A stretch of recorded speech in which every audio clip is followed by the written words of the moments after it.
ಶುಭೋದಯ ಸ್ನೇಹಿತರೆ, ಎಲ್ಲರಿಗೂ ನನ್ನ ಒಲವಿನ ನಮಸ್ಕಾರಗಳು. ಹೊಸ ವಾರ, ಹೊಸ ದಿನ, ಮತ್ತೊಂದು ಹೊಸ ಸರಣಿ ಇವತ್ತಿನಿಂದ ಪ್ರಾರಂಭ ಆಗ್ತಾ ಇದೆ. ಇದುವರೆಗೂ ಶಾಲಾ ಮಕ್ಕಳ ಮಾನಸಿಕ ಸಮಸ್ಯೆಗಳು, ಹದಿಹರೆಯದ ಮಾನಸಿಕ ಸಮಸ್ಯೆಗಳನ್ನು ತಾವೆಲ್ಲರೂ ಕೇಳಿದ್ದೀರಾ. ನಿಮ್ಮಲ್ಲಿ ಸಾಕಷ್ಟು ಮಂದಿ ಕೇಳಿದ ನಂತರ ತಮ್ಮ ಅಭಿಪ್ರಾಯವನ್ನು ತಿಳಿಸಿದ್ದಕ್ಕೆ ನನ್ನ ಅನಂತ ಧನ್ಯವಾದಗಳು.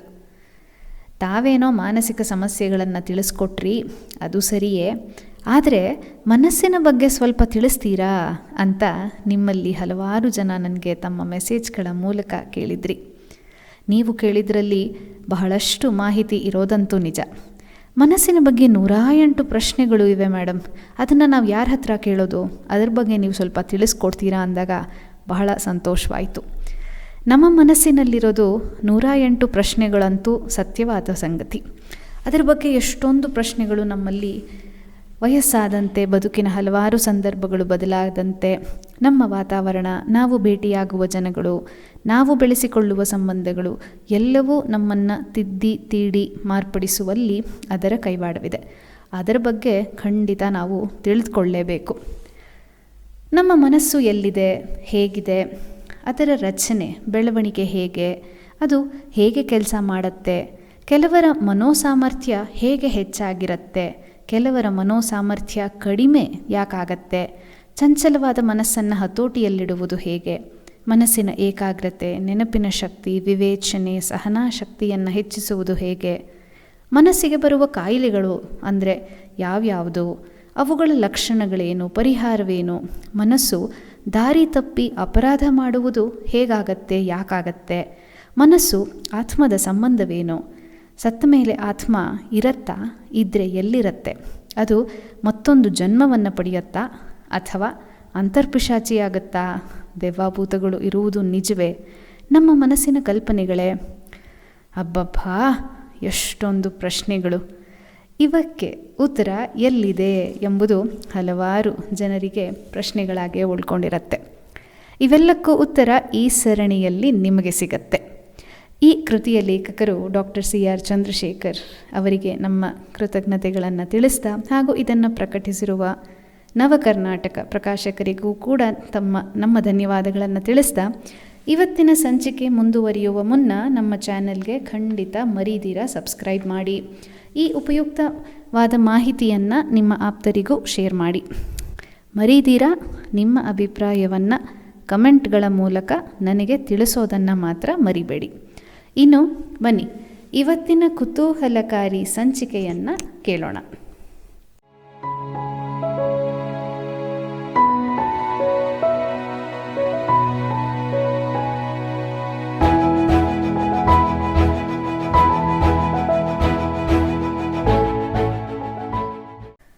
ನಮ್ಮ ಮೊದಲನೆಯ ಪ್ರಶ್ನೆ, ಮನಸ್ಸು ಎಲ್ಲಿದೆ? Where is our mind? ನಮ್ಮ ಮನಸ್ಸು ನಮ್ಮ ಮೆದುಳಿನಲ್ಲಿದೆ. ಮೆದುಳಿನ ವಿವಿಧ ಭಾಗಗಳು ಮನಸ್ಸಿನ ವಿವಿಧ ಕೆಲಸ ಚಟುವಟಿಕೆಗಳನ್ನು ನಿಯಂತ್ರಿಸಿ ನಿರ್ದೇಶಿಸುತ್ತದೆ. ಉದಾಹರಣೆಗೆ, ಮೆದುಳಿನ ಮುಂಭಾಗ ನಮ್ಮ ಆಲೋಚನೆ, ವಿಶ್ಲೇಷಣೆ, ಸಾಮಾಜಿಕ ಚಿಂತನೆ, ನಡವಳಿಕೆಗಳಿಗೆ ಕಾರಣವಾದರೆ, ಮೆದುಳಿನ ಕಪೋಲ ಭಾಗ ಧ್ವನಿ, ವಾಸನೆ, ರುಚಿಗಳ ವಿಶ್ಲೇಷಣೆ ಮತ್ತು ಅವುಗಳನ್ನು ನೆನಪಿನಲ್ಲಿಟ್ಟುಕೊಳ್ಳುವುದು, ಆ ಕೆಲಸವನ್ನು ಅದು ಮಾಡುತ್ತೆ. ಮೆದುಳಿನ ಮಧ್ಯಭಾಗ, ಅಲ್ಲಿ ಲಿಂಬಿಕ್ ವ್ಯವಸ್ಥೆಯು ಆಹಾರ ಸೇವನೆ, ನಿದ್ರೆ, ಲೈಂಗಿಕ ಕ್ರಿಯೆ, ಭಾವನೆಗಳನ್ನು ಪ್ರಚೋದಿಸಿದರೆ, ಮೆದುಳಿನ ಮೇಲ್ಮೈ ಅವನ್ನು ನಿಯಂತ್ರಿಸುತ್ತದೆ. ಇಡೀ ಮೆದುಳಿನ ಮೇಲ್ಮೈ ನಮ್ಮ ಬುದ್ಧಿವಂತಿಕೆ ಮತ್ತು ವಿವಿಧ ಕೌಶಲ್ಯಗಳನ್ನು ಪ್ರದರ್ಶಿಸಲು ನೆರವಾಗುತ್ತೆ. ಇನ್ನು ಎರಡನೆಯ ಪ್ರಶ್ನೆ ಮುಂದುವರಿಯೋದಾಯಿತು ಅಂದರೆ, ಮನಸ್ಸಿನ ಭಾಗಗಳು ಯಾವುವು? ಮನಸ್ಸಿನ ಭಾಗಗಳ ಬಗ್ಗೆ ಚಿಂತಿಸಿ ಸಂಶೋಧನೆ ಮಾಡಿದವರು ಸಿಗ್ಮಂಡ್ ಫ್ರಾಯ್ಡ್. ಆತನ ಪ್ರಕಾರ ಮನಸ್ಸಿನಲ್ಲಿ 3 ಭಾಗಗಳಿವೆ. ID ಅಂದರೆ ಇಂಟ್ರಿನ್ಸಿಕ್ ಡ್ರೈವ್, ಈಗೋ ಹಾಗೂ ಸೂಪರ್ ಈಗೋ. ID ಅಂದರೆ ಇದ್ ಅಂತ ಕೂಡ ನಾವು ಇದನ್ನು ಹೇಳ್ತೀವಿ. ಇದು ಹುಟ್ಟುತ್ತಲೇ ನಮ್ಮಲ್ಲಿ ಕಂಡುಬರುವ ಭಾಗ. ನಾವು ಬದುಕುಳಿಯಲು, ನಮ್ಮ ವಂಶಾಭಿವೃದ್ಧಿ ಮಾಡಲು ಅತ್ಯಗತ್ಯವಾದ ಪ್ರಾಥಮಿಕ ಬಯಕೆಗಳಾದ ಹಸಿವು, ನೀರಡಿಕೆ, ಕಾಮ ಮತ್ತು ಖುಷಿ ಪಡುವ ಅಭಿಲಾಷೆಗಳನ್ನು ಪೂರೈಸಿ ಕೊಡುವುದೇ ಇದ್ನ ಕೆಲಸ. ಸ್ವಾಭಾವಿಕವಾಗಿ ಇದ್ ಬಹಳ ಬಲಶಾಲಿ ಮತ್ತು ನಮ್ಮ ನಡೆ ನುಡಿಗಳನ್ನು ನಿರ್ದೇಶಿಸುವುದರಲ್ಲಿ ಪ್ರಮುಖ ಪರಿಣಾಮಕಾರಿ ಪಾತ್ರ ಅದು ವಹಿಸುತ್ತೆ. ಈಗೋ ಇದು ವಾಸ್ತವಿಕತೆಯನ್ನು ಅರ್ಥ ಮಾಡಿಕೊಂಡು ಇದನ್ನು ಹತೋಟಿಯಲ್ಲಿಡಲು ಪ್ರಯತ್ನಿಸುವ ಭಾಗ. ಅಂದರೆ this is a reality principle. It actually controls the pleasure principle where it comes from the id, that is intrinsic drive. ಇದು ಬಲಗೊಂಡಷ್ಟು ವ್ಯಕ್ತಿ ಹೆಚ್ಚು ಪ್ರೌಢನಾಗ್ತಾನೆ.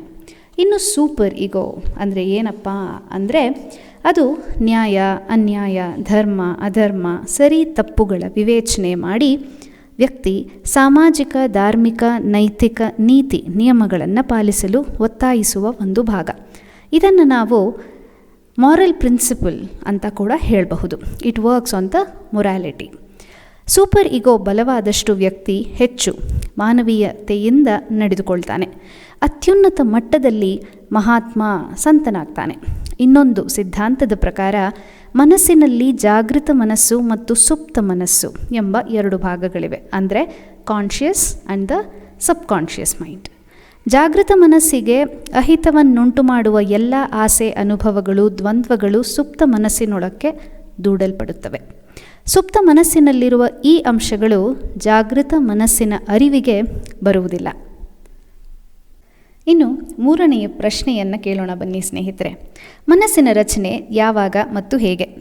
ಮೆದುಳಿನ ರಚನೆಯೊಂದಿಗೆ ಮನಸ್ಸಿನ ರಚನೆಯು ಪ್ರಾರಂಭ ಆಗ್ತಾ ಹೋಗುತ್ತೆ. ಗರ್ಭಧಾರಣೆಯಾಗಿ, ಜೀವೋತ್ಪತ್ತಿಯಾಗಿ, ತಾಯಿಯ ಗರ್ಭದಲ್ಲಿರುವ ಭ್ರೂಣಕ್ಕೆ 3 ವಾರಗಳಾಗಿದ್ದಾಗ ಮೆದುಳು ಮನಸ್ಸಿನ ರಚನೆ ಪ್ರಾರಂಭ ಆಗತ್ತೆ. ನವಮಾಸಗಳು ತುಂಬಿ ಹೆರಿಗೆ ಆದಾಗ ನವಜಾತ ಶಿಶುವಿನ ಮೆದುಳು 60% ಬೆಳೆದಿರುತ್ತೆ. ಹಸಿವಾದಾಗ, ಯಾವುದೇ ನೋವಾದಾಗ ಅಳುವುದು, ಕೈಕಾಲು ಬಡಿಯುವುದು, ದಿನಕ್ಕೆ 20 ಗಂಟೆಗಳ ಕಾಲ ನಿದ್ರಿಸುವುದಷ್ಟೇ ಮಗುವಿನ ಕೆಲಸವಾಗಿರುತ್ತೆ. ಕ್ರಮೇಣ ಮಗು ಕಣ್ಣು ಮತ್ತು ಕಿವಿಗಳ ಮೂಲಕ ಪರಿಸರವನ್ನು ಅರಿಯಲು ಹಾಗೂ ದೃಶ್ಯ ಶ್ರವಣ ಪ್ರಚೋದನೆಗಳಿಗೆ ಪ್ರತಿಕ್ರಿಯಿಸಲು ಕಲಿಯುತ್ತದೆ. 1 ವರ್ಷವಾಗಿ ಎದ್ದು ನಡೆಯಲು ಹಾಗೂ ಮಾತನಾಡಲು ಕಲಿಯುತ್ತಿದ್ದಂತೆ ಅದರ ಮನೋವಿಕಾಸ ತೀವ್ರಗತಿಯಲ್ಲಿ ನಡೆಯುತ್ತೆ. 5 ವರ್ಷ ವಯಸ್ಸಿನ ವೇಳೆಗೆ ಆಲೋಚಿಸಲು, ಭಾವನೆಗಳನ್ನು ನಿಯಂತ್ರಿತವಾಗಿ ಪ್ರಕಟಿಸಲು, ಆಹಾರ, ನಿದ್ರೆ, ಮಲಮೂತ್ರ ವಿಸರ್ಜನೆಗಳನ್ನು ನಿಯಂತ್ರಿಸಲು, ಎಲ್ಲ ವಯಸ್ಸಿನವರೊಂದಿಗೆ ಸಾಮಾಜಿಕ ಸಂಬಂಧ ವ್ಯವಹಾರಗಳನ್ನು ಮಾಡಲು ಕಲಿಯುತ್ತೆ. ಮೆದುಳಿನ ರಚನೆ ಈ ವಯಸ್ಸಿನೊಳಗೆ ಪೂರ್ಣಗೊಂಡರೂ ಮನೋವಿಕಾಸ 18 ಅಥವಾ 20ನೇ ವರ್ಷದ ವಯಸ್ಸಿನವರೆಗೂ ಹಂತ ಹಂತವಾಗಿ ನಡೆಯುತ್ತಾ ಬರುತ್ತೆ. ವ್ಯಕ್ತಿ ತನ್ನ ವಿಶಿಷ್ಟತೆಯನ್ನು, ಸ್ಥಾನಮಾನವನ್ನು ಕಂಡುಕೊಳ್ಳುತ್ತಾನೆ. ವಿದ್ಯೆ ಕಲಿತು ಉದ್ಯೋಗ ಮಾಡಿ ಸ್ವಾವಲಂಬಿಯಾಗುತ್ತಾನೆ. ಸಂಗಾತಿಯನ್ನು ಆಯ್ದು ಮದುವೆ ಮಾಡಿಕೊಂಡು ಸಂತಾನೋತ್ಪತ್ತಿ ಮಾಡಿ ಜನಿಸಿದ ಮಕ್ಕಳ ಲಾಲನೆ ಪಾಲನೆಗೆ ಸಿದ್ಧನಾಗುತ್ತಾನೆ. ಮನೋವಿಕಾಸ ಪೂರ್ಣಗೊಂಡಿತು ಅಂತ ಹೇಳಬಹುದು. ಆನುವಂಶಿಕ ಗುಣಗಳು, ಪೌಷ್ಟಿಕ ಆಹಾರ, ಮನೆ ಮತ್ತು ಸಮಾಜದ ಪರಿಸರ, ತಂದೆ ತಾಯಿಗಳು, ಇತರರ ನಡೆ ನುಡಿಗಳ ಮಾದರಿ, ಪ್ರೋತ್ಸಾಹ, ಮಾರ್ಗದರ್ಶನಗಳ ಆಧಾರದ ಮೇಲೆ ಮಗು ಪ್ರತಿಯೊಂದು ಮಾನಸಿಕ ಸಾಮರ್ಥ್ಯ ಮತ್ತು ಕೌಶಲ್ಯವನ್ನು ನೋಡಿ, ಕೇಳಿ, ಅನುಕರಿಸಿ ಕಲಿಯುತ್ತೆ. ಸಂತೋಷ, ಲಾಭ, ಇತರರ ಒಪ್ಪಿಗೆ, ಮೆಚ್ಚುಗೆಯನ್ನು ತರುವ ನಡೆ ನುಡಿಗಳನ್ನು ಪುನರಾವರ್ತಿಸಿ ಉಳಿಸಿಕೊಳ್ಳುತ್ತೆ. ದುಃಖ, ನಷ್ಟ, ಇತರರ ಟೀಕೆ, ತಿರಸ್ಕಾರ ಅಥವಾ ಶಿಕ್ಷೆಯನ್ನು ತರುವ ನಡೆ ನುಡಿಗಳನ್ನು ಕೈಬಿಡುತ್ತೆ. ಹೀಗೆ ಮನಸ್ಸಿನ ಬೆಳವಣಿಗೆಯಲ್ಲಿ ಪ್ರಕೃತಿ ಮತ್ತು ಪರಿಸರ 2 ಬಹಳ ಮುಖ್ಯ. ಇನ್ನು ಮುಂದಿನ ಪ್ರಶ್ನೆ. ವ್ಯಕ್ತಿಯ ಗುಣ ನಡವಳಿಕೆಗಳು ಆನುವಂಶಿಕವಾಗಿ ಬರುತ್ತವೆಯೋ ಅಥವಾ ಪರಿಸರಜನ್ಯವೋ? ಸಾತ್ವಿಕನ ಮಗ ಸಾತ್ವಿಕನಾಗುತ್ತಾನೆಯೇ? ಕಳ್ಳಕಟುಕನ ಮಗ ಕಳ್ಳಕಟುಕನಾಗುತ್ತಾನೆಯೇ? ಚಿಪುಣತನ, ಉದಾರತೆ, ಸಹನೆ ಅಥವಾ ಸಿಟ್ಟು, ಅಚ್ಚುಕಟ್ಟುತನ, ಉಡಾಳತೆ, ಸೋಮಾರಿತನ, ನೀಚತನ, ಸ್ನೇಹಪರತೆ, ಅನುಮಾನ ಪ್ರವೃತ್ತಿ ಇವೆಲ್ಲ ಹುಟ್ಟಿನಿಂದಲೇ ಬರುತ್ತವೆಯೋ ಅಥವಾ ವ್ಯಕ್ತಿ ಅವನ್ನು ಪರಿಸರದಿಂದ ಕಲಿಯುತ್ತಾನೋ ಎಂದು ಪ್ರಶ್ನಿಸುತ್ತೀರಿ. ಯಾವ ಗುಣ ನಡವಳಿಕೆ ಆನುವಂಶಿಕವಾಗಿ ಬರುತ್ತದೆ, ಯಾವ ಗುಣ ನಡವಳಿಕೆ ಪರಿಸರದಿಂದ ಬರುತ್ತದೆ ಎಂದು ಹೇಳಲು ಬಹಳ ಕಷ್ಟ. ಅದು ಸಾಧ್ಯ ಇಲ್ಲ. ಕೆಲವು ಆನುವಂಶಿಕ ಗುಣ ನಡವಳಿಕೆಗಳು ಪರಿಸರದ ಒತ್ತಡದ ಎದುರು ಪ್ರಕಟವಾಗೇ ಆಗುತ್ತೆ. ಕೆಲವು ಗುಣ ನಡವಳಿಕೆಗಳನ್ನು ಮಾರ್ಪಾಡು ಕೂಡ ಮಾಡಬಹುದು, ಕೆಲವನ್ನು ಹೊಸದಾಗಿ ಕಲಿಯಬಹುದು. ಆದ್ದರಿಂದ ಮನಸ್ಸು ವ್ಯಕ್ತಿತ್ವದ ರಚನೆಯಲ್ಲಿ ಆನುವಂಶಿಕ, ಪರಿಸರ 2 ಬಹಳ ಮುಖ್ಯ.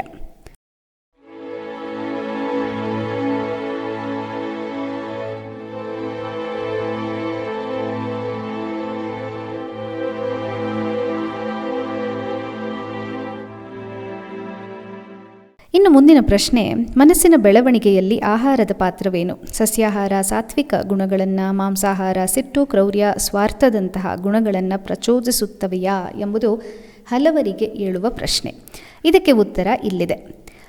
ಮೆದುಳು ಮನಸ್ಸಿನ ಬೆಳವಣಿಗೆಗೆ ಪೌಷ್ಟಿಕವಾದ ಆಹಾರ ಬಹಳ ಮುಖ್ಯ. ನರಕೋಶಗಳ ಬೆಳವಣಿಗೆಗೆ, ಸಂಖ್ಯಾಭಿವೃದ್ಧಿಗೆ ಪ್ರೋಟೀನ್ ಬೇಕೇ ಬೇಕು.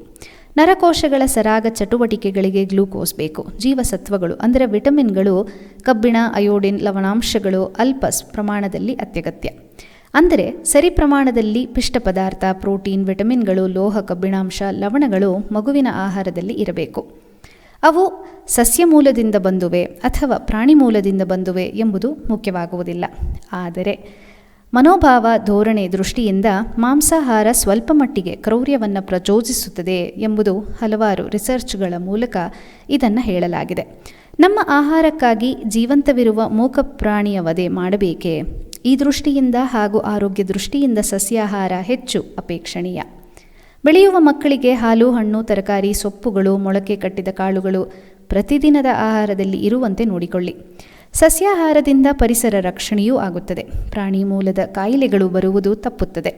ಜೊತೆಗೆ ಹಣವೂ ಉಳಿಯುತ್ತದೆ. ಇನ್ನು ಮುಂದಿನ ಪ್ರಶ್ನೆ ಸ್ನೇಹಿತರೆ, ಮುಂದಿನ ಪ್ರಶ್ನೆ, ಕೆಲವರ ಮನಸ್ಸು ಬಹಳ ದೃಢ ಹಾಗೂ ಕೆಲವರ ಮನಸ್ಸು ದುರ್ಬಲ ಏಕೆ? ಸರಿಯಾದ ಶಿಕ್ಷಣ, ತಿಳುವಳಿಕೆ, ಕಷ್ಟ ನಷ್ಟಗಳು, ಸೋಲು ನಿರಾಶೆಗಳನ್ನು ಅನುಭವಿಸಿದ ಅನುಭವ ಇರುವ ಪ್ರೀತಿ ಪಾತ್ರರ ಆಸರೆ, ಪ್ರೋತ್ಸಾಹ, ಮಾರ್ಗದರ್ಶನ, ಯಾವುದೇ ವಿಷಯ ಸಮಸ್ಯೆಯ ಒಳ ಹೊರಗು ಮತ್ತು ಎಲ್ಲ ಮುಖಗಳನ್ನು ಅರ್ಥ ಮಾಡಿಕೊಳ್ಳಲು ಪ್ರಯತ್ನ, ಒಳ್ಳೆಯ ವಾಸ್ತವಿಕ ಪ್ರಜ್ಞೆ, ಹೊಂದಾಣಿಕೆ ಮಾಡಿಕೊಳ್ಳುವ ಮನೋಭಾವ, ಒಳ್ಳೆಯ ಶಾರೀರಿಕ ಆರೋಗ್ಯ ಇದ್ದವರ ಮನಸ್ಸು ಸಹಜವಾಗಿ ದೃಢವಾಗಿರುತ್ತದೆ. ಇಲ್ಲದಿದ್ದವರ ಮನಸ್ಸು ದುರ್ಬಲವಾಗುತ್ತದೆ. ಅಂದರೆ ದೃಢವಾದ ಮನಸ್ಸನ್ನು ಪಡೆಯುವುದು ಸಾಧ್ಯವಿದೆ. ಪಾಲಕರು, ಪೋಷಕರು, ಶಿಕ್ಷಕರು ಈ ದೆಸೆಯತ್ತ ಗಮನ ಹರಿಸಿ ಮಕ್ಕಳ ಮನಸ್ಸು ದೃಢವಾಗುವಂತೆ ನೋಡಿಕೊಳ್ಳಬೇಕು. ಪರೀಕ್ಷೆಗಳಲ್ಲಿ ರ್ಯಾಂಕ್ ಬರುವುದೇ ಮಕ್ಕಳ ಏಕೈಕ ಗುರಿಯಾಗಬಾರದು. ಇನ್ನು 7ನೇ ಪ್ರಶ್ನೆ, ಮನಸ್ಸು ಚಂಚಲ ಏಕೆ? ಹರಿಯುವುದು ನೀರಿನ ಗುಣ, ಸುಡುವುದು ಬೆಂಕಿಯ ಗುಣ. ಹಾಗೆ ಚಂಚಲತೆ ಮನಸ್ಸಿನ ಸಹಜ ಗುಣ. ಕಣ್ಣು, ಕಿವಿ, ಮೂಗು, ನಾಲಿಗೆ, ಚರ್ಮ ಈ ಪಂಚೇಂದ್ರಿಯಗಳಿಂದ ಹಾಗೂ ದೇಹದ ವಿವಿಧ ಹೊರ ಮತ್ತು ಒಳ ಅಂಗಾಂಗಗಳಿಂದ ಪ್ರತಿ ಸೆಕೆಂಡು ಹಲವಾರು ಮಾಹಿತಿಗಳು ಮನಸ್ಸನ್ನು ಮುಟ್ಟುತ್ತಿರುತ್ತವೆ. ಪರಿಸರವನ್ನು ಪ್ರತಿಕ್ಷಣ ಗಮನಿಸುತ್ತಲೇ ಇರಬೇಕಾಗುತ್ತದೆ. ಇದರ ಜೊತೆಗೆ ಹತ್ತಾರು ವಿಚಾರಗಳನ್ನು ಮನಸ್ಸು ಆಲೋಚಿಸುತ್ತಲೇ ಇರುತ್ತದೆ. ಹೀಗಾಗಿ ಅದು ಬಹಳ ಚಂಚಲ. ಪಂಚೇಂದ್ರಿಯಗಳನ್ನು ಹತೋಟಿಯಲ್ಲಿಟ್ಟುಕೊಂಡರೆ, ಸುರಕ್ಷಿತ ಎಂದು ತಿಳಿದ ಪರಿಸರದಲ್ಲಿದ್ದಿದ್ದರೆ ಒಮ್ಮೆಗೆ ಒಂದು ವಿಷಯವನ್ನು ಮಾತ್ರ ಆಲೋಚಿಸುತ್ತೇನೆ ಎಂದು ಮನಸ್ಸಿಗೆ ನಾವು ಹೇಳಿ ಮಾಡಬಲ್ಲವಾದರೆ, ಜೊತೆಗೆ ಮಾಡಬೇಕಾದ ಕೆಲಸ ಅಥವಾ ಚಿಂತಿಸಬೇಕಾದ ವಿಷಯದ ಬಗ್ಗೆ ಆಸಕ್ತಿ ಬೆಳೆಸಿಕೊಂಡರೆ ಮನಸ್ಸಿನ ಏಕಾಗ್ರತೆಯನ್ನು ಸಾಧಿಸುವುದು ಕಷ್ಟವಾಗಲಾರದು. ಇನ್ನು ಮುಂದಿನ ಪ್ರಶ್ನೆ, ಮನಸ್ಸಿನ ಏಕಾಗ್ರತೆಗೆ ಧ್ಯಾನ, ಯೋಗ ನೆರವಾಗುತ್ತವೆಯಾ ಎಂಬುದು ಹಲವಾರು ಜನರು ಇದನ್ನು ಕೇಳ್ತಾರೆ. ಇದಕ್ಕೆ ಉತ್ತರ ಇಲ್ಲಿದೆ. ಖಂಡಿತ ನೆರವಾಗುತ್ತದೆ. ಯೋಗ್ಯ ಗುರುವಿನ ಮಾರ್ಗದರ್ಶನದಲ್ಲಿ ಧ್ಯಾನ, ಯೋಗ ಮಾಡುವುದರಿಂದ ಚಂಚಲವಾದ ಮನಸ್ಸಿಗೆ ಕಡಿವಾಣ ಹಾಕಿ ಏಕಾಗ್ರತೆಯನ್ನು ಸಾಧಿಸಬಹುದು. ಏಕಾಗ್ರತೆಯಿಂದ ಮಾನಸಿಕ ನೆಮ್ಮದಿ ಹೆಚ್ಚುತ್ತದೆ ಹಾಗೂ ದೈಹಿಕ ಆರೋಗ್ಯವೂ ಹೆಚ್ಚುತ್ತದೆ. ಇನ್ನು ಮುಂದಿನ ಪ್ರಶ್ನೆ, ಧ್ಯಾನ, ಯೋಗದಿಂದ ಮನಸ್ಸಿನ ಸಾಮರ್ಥ್ಯ ಹೆಚ್ಚುತ್ತದೆಯಾ ಎಂಬುದು. ಹೌದು, ಧ್ಯಾನ, ಯೋಗದಿಂದ ಏಕಾಗ್ರತೆ ಉಂಟಾಗುವುದಲ್ಲದೆ ಆತಂಕ, ಭಯಗಳು ಕಡಿಮೆಯಾಗುತ್ತವೆ. ದಣಿದ ಶರೀರಕ್ಕೆ ಮತ್ತು ಮನಸ್ಸಿಗೆ ವಿರಾಮ ಸಿಗುತ್ತದೆ. ಆಗ ಮನಸ್ಸಿನ ಬಳಕೆಯಾಗದ ಸಾಮರ್ಥ್ಯ ಹೊರಹೊಮ್ಮುತ್ತದೆ. ವ್ಯಕ್ತಿ ಹೆಚ್ಚು ಸಮರ್ಥನಂತೆ ಕಾರ್ಯ ನಿರ್ವಹಿಸಬಲ್ಲ. ಇನ್ನು ಮುಂದಿನ ಪ್ರಶ್ನೆ ಬಹಳ ಕುತೂಹಲಕಾರಿಯಾದದ್ದು ಸ್ನೇಹಿತರೆ. IQ ಎಂದರೇನು? ನಮ್ಮಲ್ಲಿ ಹಲವಾರು ಜನರಿಗೆ IQ ಎಂದರೆ ಇಂಟೆಲಿಜೆಂಟ್ ಕೋಶೆಂಟ್ ಅಂತ ಈಗಾಗಲೇ ತಿಳಿದಿರುತ್ತೆ. ನಿಜ, IQ ಎಂದರೆ ಇಂಟೆಲಿಜೆಂಟ್ ಕೋಶೆಂಟ್. ಕೆಲವು ಸಿದ್ಧಪಡಿಸಿದ ಸಾವಿರಾರು ಜನರಿಗೆ ಕೊಟ್ಟು ಮೌಲ್ಯಮಾಪನ ಮಾಡಿದ ಪ್ರಶ್ನೆಗಳು, ಚಟುವಟಿಕೆಗಳನ್ನು ಕೊಟ್ಟು ವ್ಯಕ್ತಿ ಅವನ್ನು ತಪ್ಪಿಲ್ಲದೆ ಎಷ್ಟು ಅವಧಿಯಲ್ಲಿ ಮಾಡುತ್ತಾನೆ ಎಂಬುದನ್ನು ಗಮನಿಸಿ ಅಂಕಗಳನ್ನು ನೀಡಲಾಗುತ್ತೆ. ನಮ್ಮಲ್ಲಿ ಸಾಧಾರಣವಾಗಿ ಬಿನ್ಕಾಮತ್ ಇಂಟೆಲಿಜೆಂಟ್ ಟೆಸ್ಟ್ ಅನ್ನು ಬಳಸಲಾಗುತ್ತದೆ. ಇದರಿಂದ ಮಗು ವ್ಯಕ್ತಿಯ ಮಾನಸಿಕ ವಯಸ್ಸು ತಿಳಿದು ಬರುತ್ತದೆ.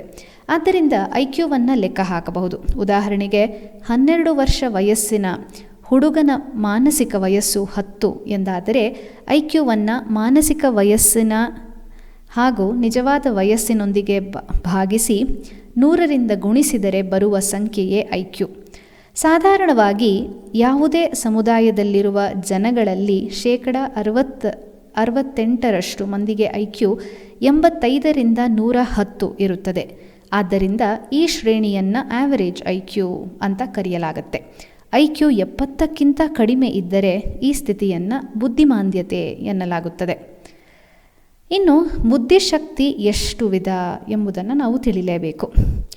ಬುದ್ಧಿಶಕ್ತಿ ಎಂದರೆ ಹೊಸತನ್ನು ಕಲಿಯುವುದು, ಕಲಿತದ್ದನ್ನು ವಿಶ್ಲೇಷಿಸುವುದು, ಹೀಗೆ ಕಲಿತ ಹೊಸ ಜ್ಞಾನವನ್ನು ಸಮಯ ಸಂದರ್ಭಕ್ಕೆ ಹೇಗೆ ಬಳಸಿಕೊಳ್ಳುವುದು, ಸಮಸ್ಯೆಗೆ ಪರಿಹಾರ ಹುಡುಕುವುದು, ಸರಿಯಾದ ರೀತಿಯಲ್ಲಿ ಆಲೋಚಿಸಿ ನಡೆದುಕೊಂಡು ಸುಖ ಲಾಭ ಗೆಲುವನ್ನು ಸಾಧಿಸುವುದು, ಪರಿಸರಕ್ಕೆ ಹೊಂದಿಕೊಂಡು ತನ್ನ ಮತ್ತು ಎಲ್ಲರ ಹಿತವನ್ನು ಸಾಧಿಸುವುದು ಬುದ್ಧಿವಂತಿಕೆ ಎನಿಸಿಕೊಳ್ಳಲಾಗುತ್ತದೆ.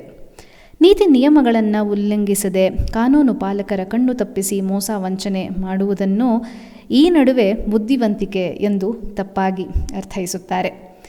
ಬುದ್ಧಿವಂತಿಕೆಯಲ್ಲಿ 3 ಬಗೆ ಇದೆ.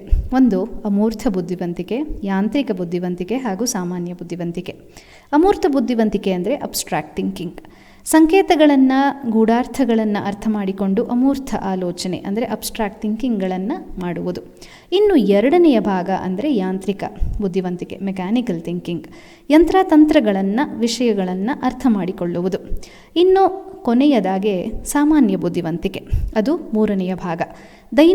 ದೈನಂದಿನ ಚಟುವಟಿಕೆಗಳನ್ನು ವ್ಯವಹಾರಗಳನ್ನು ಹೇಗೆ ನಡೆಸಲು ಬೇಕಾದ ಜ್ಞಾನವೇ ಸಾಮಾನ್ಯ ಬುದ್ಧಿವಂತಿಕೆ.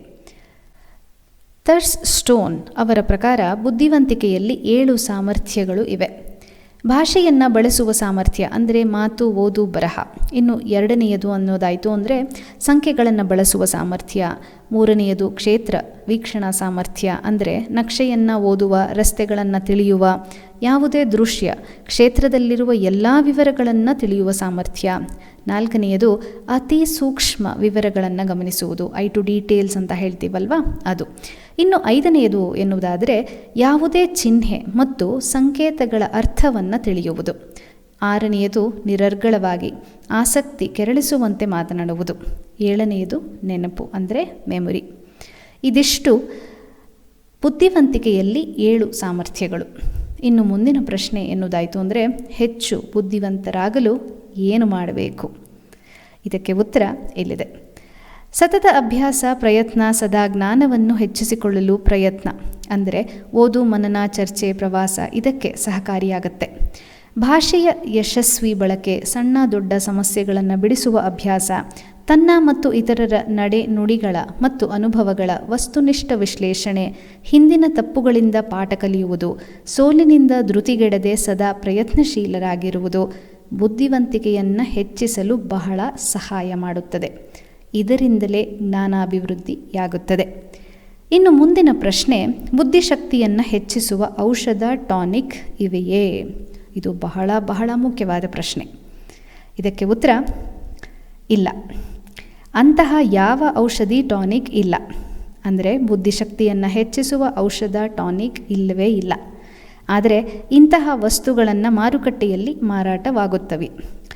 ಅವುಗಳನ್ನು ಕೊಂಡು ಬಳಸುವ ಮೂರ್ಖತನ ಖಂಡಿತ ಬೇಡ. ಇನ್ನು ಮುಂದಿನ ಪ್ರಶ್ನೆ, ಅತಿ ಬುದ್ಧಿವಂತರು ಪ್ರತಿಭಾವಂತರು ಆಗಬೇಕಾದರೆ ಏನು ಮಾಡಬೇಕು ಎಂಬುದು. ಯಾವುದೋ ಒಂದು ಕ್ಷೇತ್ರ ವಿಷಯದಲ್ಲಿ ವ್ಯಕ್ತಿಗೆ ಆನುವಂಶಿಕ ಶಕ್ತಿ ಸಾಮರ್ಥ್ಯವಿದ್ದು ಅದು ಪ್ರಕಟವಾಗಲು ಪರಿಸರ ಅವಕಾಶ ಮಾಡಿಕೊಟ್ಟಾಗ ವ್ಯಕ್ತಿ ಪ್ರತಿಭಾಶಾಲಿಯಾಗಿ ಹೊರಹೊಮ್ಮುತ್ತಾನೆ. ವಜ್ರಕ್ಕೆ ಸಾಣೆ ಹಿಡಿದಾಗ ಅದರ ಹೊಳಪು ಎಲ್ಲರ ಕಣ್ಣು ಕೋರೈಸುತ್ತದೆ. ವಜ್ರವಿದ್ದರೂ ಸಾಣೆ ಹಿಡಿಯದಿದ್ದರೆ ಅಥವಾ ಗಾಜಿಗೆ ಎಷ್ಟು ಸಾಣೆ ಹಿಡಿದರೂ ಪ್ರಯೋಜನವಿಲ್ಲ ಅಲ್ಲವೇ? ಅದರಲ್ಲೇ ನಿಮ್ಮ ಉತ್ತರವಿದೆ.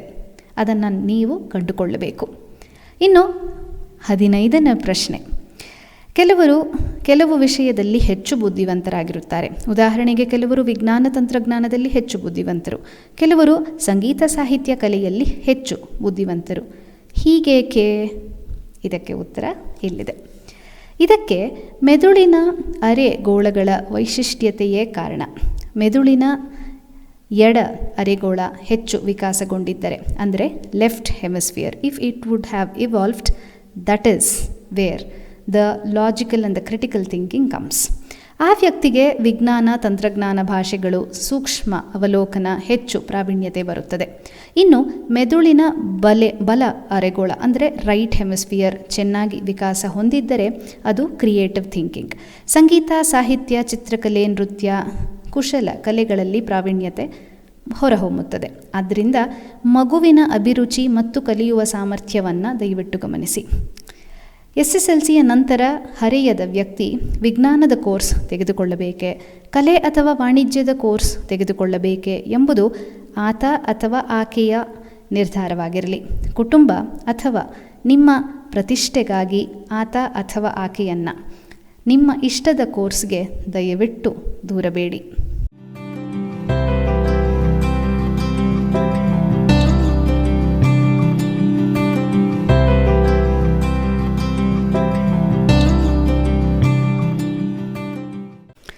ಕೇಳಿದ್ರಲ್ಲ ಸ್ನೇಹಿತರೆ, ಇವಿಷ್ಟು ಇವತ್ತಿನ ಪ್ರಶ್ನೆಗಳೊಂದಿಗಿನ ಉತ್ತರಗಳಾಗಿದ್ವು. ಇವತ್ತಿನ ಸಂಚಿಕೆ ಮುಗಿಸುವ ಮುನ್ನ ಈ ಕಗ್ಗವನ್ನು ನಿಮ್ಮೊಂದಿಗೆ ಹಂಚ್ಕೋತಾ ಇದ್ದೀನಿ. ಮತಿ ನಯನದಂತೆ ಮುಂದಿರ್ಪುದನ್ನು ನೋಡುವುದು, ಮಿತವದರ ಕೆಲಸ ಹೆಳವನ ಚಲನೆಯಂತೆ, ಗತಿಶಕ್ತಿಯದಕ್ಕೆ ಮನವೆಂಬ ಚರಣದ ಬಲದೆ, ಮತಿಬಿಟ್ಟ ಮನ ಕುರುಡು ಮಂಕುತಿಮ್ಮ.